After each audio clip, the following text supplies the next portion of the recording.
I'm so tired. Hey, grab me a beer and some steak. Mother-in-law, what are you just sitting there for? Go get some beer and snacks. You're really useless. It was New Year's Eve, and my house was filled with relatives. My eldest son and his wife had just arrived and wasted no time in bossing me around. Still stunned by their rudeness, my daughter-in-law continued with a sour face. We haven't even gotten a thank you for the Christmas gifts yet. Huh? Sierra's study desk and shoulder bag. They were nice, weren't they? Or didn't you like them? The colors were so cute. I clenched my fist and quietly responded. All right, let me thank you then. Avril, I see you've started wearing men's cologne. Avril sniffed her sleeve with a shocked expression. Mom, Avril doesn't wear cologne. Wait, you're right. I hear all kinds of things from your son, Kyle. All kinds of things. I grinned at my visibly sweating daughter-in-law. My name is Liliana, and I'm 63. I work part-time in a restaurant, and my husband of the same age is still working full-time. Of my adult children, my eldest son, Benedict, and his family live in a high-rise apartment in town, while my younger son, James, and his family share our home. That's because James' daughter has health issues. After their marriage, they rented a condo but moved in with us to be closer to the big hospital where their daughter had been hospitalized several times. Being closer makes it more convenient for medical appointments, and my husband and I can look after our granddaughter if needed. I get along well with James' responsible yet unassuming wife. But no matter how much time passes, I can't get along with my non-live-in daughter-in-law, Avril. Are you guys struggling financially? One day I finally asked her. Avril habitually drops by unannounced and helps herself to our fridge. That day she was stuffing an array of high-end hams, fruits, and vegetables into her bag. Don't lump us in with James and his wife. We have college and grad school degrees, you know. So you won't mind leaving some for us? It's just a little food. We're spending a fortune on Kyle's entrance exams. In the end, she took canned and ready-to-eat foods too. My husband and James returned from a day out to find the fridge empty and were bewildered, but we couldn't tell Avril to stay away and just put up with it. One day, I came home from work and went to my dresser, only to find my jewelry box empty. James's wife wouldn't just take my jewelry without asking. When I asked Avril, she texted back, I borrowed them. But then, no word from her for 6 months. I couldn't take it anymore and called her. Avril, can you return my pearl necklace and diamond earrings? They're heirlooms from my mother. I'd like them back. Oh, I lost them. You lost them? Sorry. I'll return them if I find them. I was at a loss for words, too drained to even complain as I hung up the phone. I didn't want to blame her too much. It felt like bullying my daughter-in-law, and that made me uncomfortable. I convinced myself I'd given the money to her and let it go. I had been putting up with Avril's antics because I didn't want to make a fuss. But then, something happened that pushed me over the edge. One day, I went to the department store with my second son and his wife. We were shopping for a shoulder bag and a study desk for our granddaughter, who was starting elementary school. The shoulder bag section had everything from simple colors like red, blue, and yellow to more vibrant shades like lavender and pink. My granddaughter picked a simple red bag. Sierra, are you sure about this one? Yep. It has cute hearts and butterflies on it. All right, let's go with this. We also picked out a nice sturdy desk with a beautiful wood grain and plenty of storage. Both items would be delivered around Christmas. We left the department store in high spirits. Then Christmas Eve came. Sierra had been invited to a mom's friend's Christmas party and went out with my second son's wife. In the evening, after Sierra's desk and bag had been delivered, my eldest son's family showed up. Here's your Christmas gift, Kyle. The latest gaming console and some games. Thanks, Grandma. I've wanted this forever. Kyle's eyes were shining. He probably couldn't afford it himself. Yet Avril had a new designer bag every time I saw her. As they were leaving, Avril opened the door to Sierra's room without asking and peeked inside. Wow, a red shoulder bag? How undated. And the desk looks old-fashioned. Sierra chose them herself. It's none of your business. I couldn't help but snap back. Avril glared at me. Defending her again, huh? You think she's so adorable? Our Kyle is way more accomplished. She's the granddaughter of 2 people who didn't even go to college. If you're going to go there, then I have my own thoughts on the matter. Avril smirked and left. I dismissed her as all talk, never thinking she'd actually do something. The next day, I came home from work and was hit by an awful smell as soon as I walked in. The source was Sierra's room at the end of the hall. When I opened the door, I was stunned, then screamed. The brand new study desk had been vandalized with red spray paint. I'm a poor elementary school student. Mom and Dad didn't even go to college, idiots. And her shoulder bag was splattered with brown paint. When I picked up the shoulder bag, my hands were sticky with paint. The hearts and butterflies that Sierra loved were now smeared in brown. Just then, Sierra and my second son's wife came home. They too were speechless at the sight, but Sierra walked past me and picked up her bag. My bag is ruined. Tears rolled down her cheeks and my heart ached. I quickly called the department store. After showing the pictures of the desk, I was told it was difficult to fix, so I reordered the same desk and shoulder bag. I was relieved to know they would arrive by the school ceremony and left the department store. When I got home, my husband and our younger son looked furious. Our granddaughter had cried herself to sleep. I had a hunch and asked my husband about it, and I was right. I reached out to our grandson and he kindly agreed to my request. Days later, I shared the results with my husband and our younger son and his wife. They agreed with my opinion. Now, all that was left was to wait for the holiday season when all the relatives would gather. 2 weeks later. On New Year's Eve, my house was bustling with relatives. Our eldest son's family was running late, but our grandson had arrived earlier to have dinner and play video games with our granddaughter. When the date finally changed, our eldest son and his wife arrived. Barely greeting anyone, they joined the party. They looked displeased when they saw only salad and some roast beef left on the table. What the heck? There's barely anything left, man. I'm tired. Hey, give me beer and a steak. Mother-in-law, why have you been zoning out? Go get us some beer and snacks, either from a supermarket or a grocery store. You're really useless. Although furious, I held my tongue, considering the gathering of relatives. And then they complained more. I haven't even heard a thank you for the Christmas gifts. Gifts? The desk and shoulder bag for Sierra? I made them cute for her. Avril smirked. I thought they looked poor, so I modernized them. Oh, you didn't like them? They looked like they were soaked in mud. They would perfectly symbolize her grim future.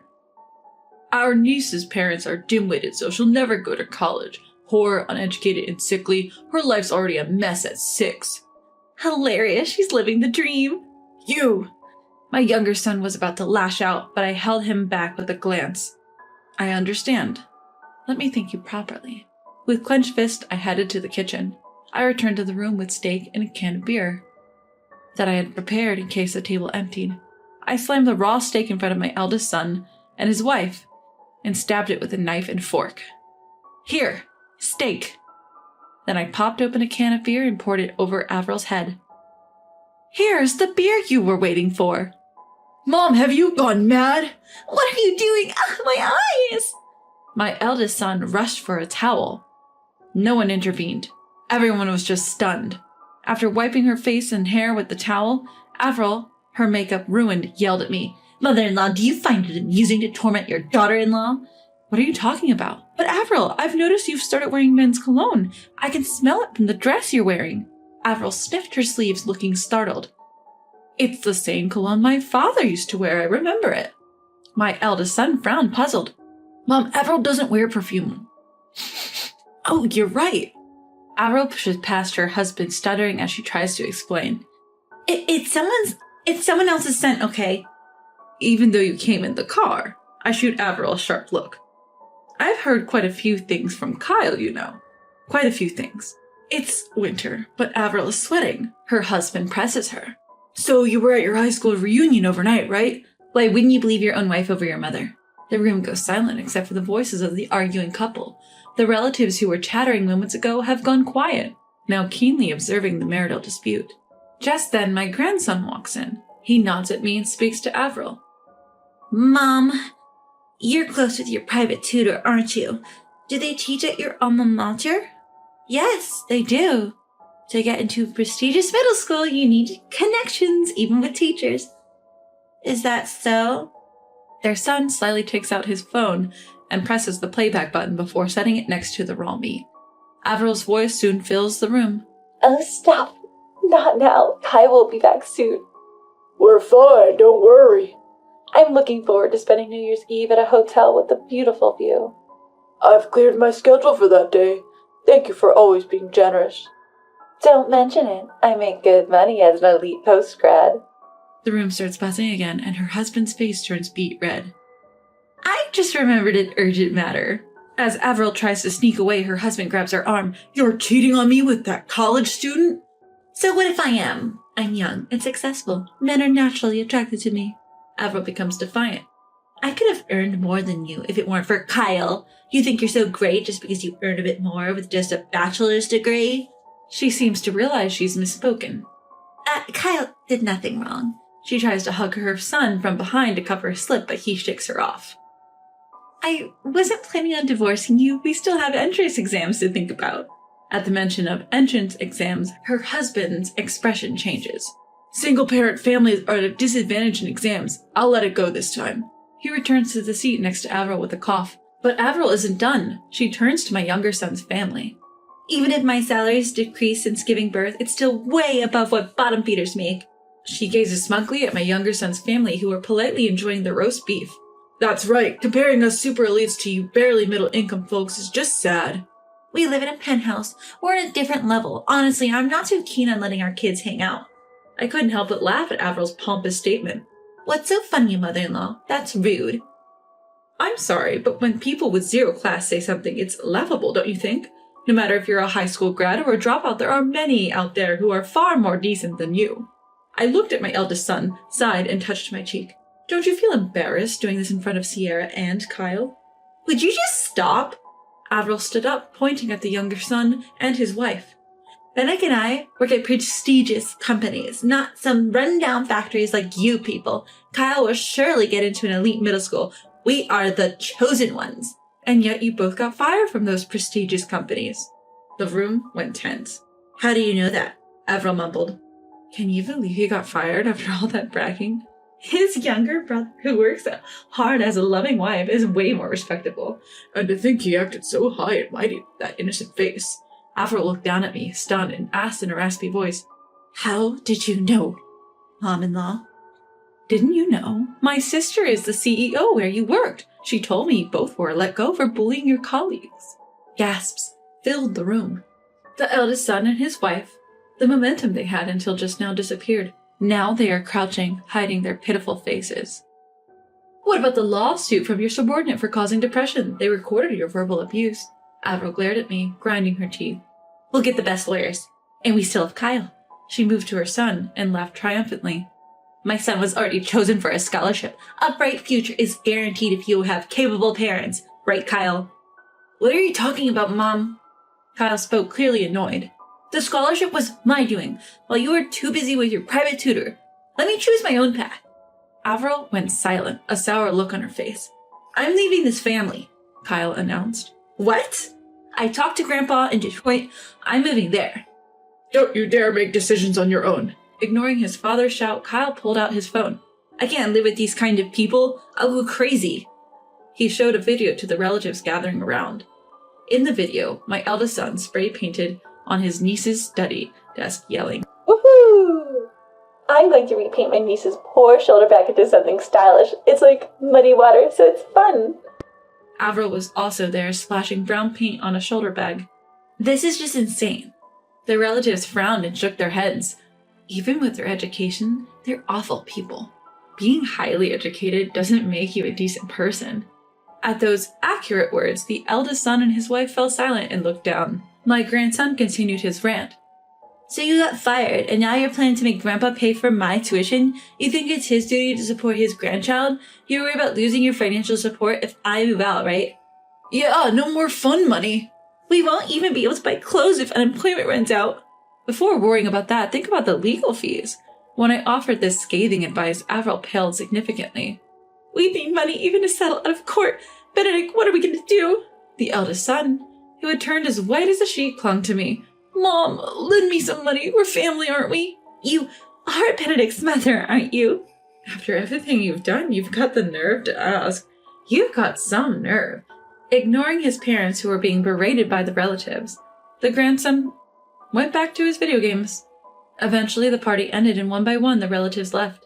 The eldest son and his wife, who had been abandoned by their son, snapped back to reality when only the second son and his family remained. They lashed out at me.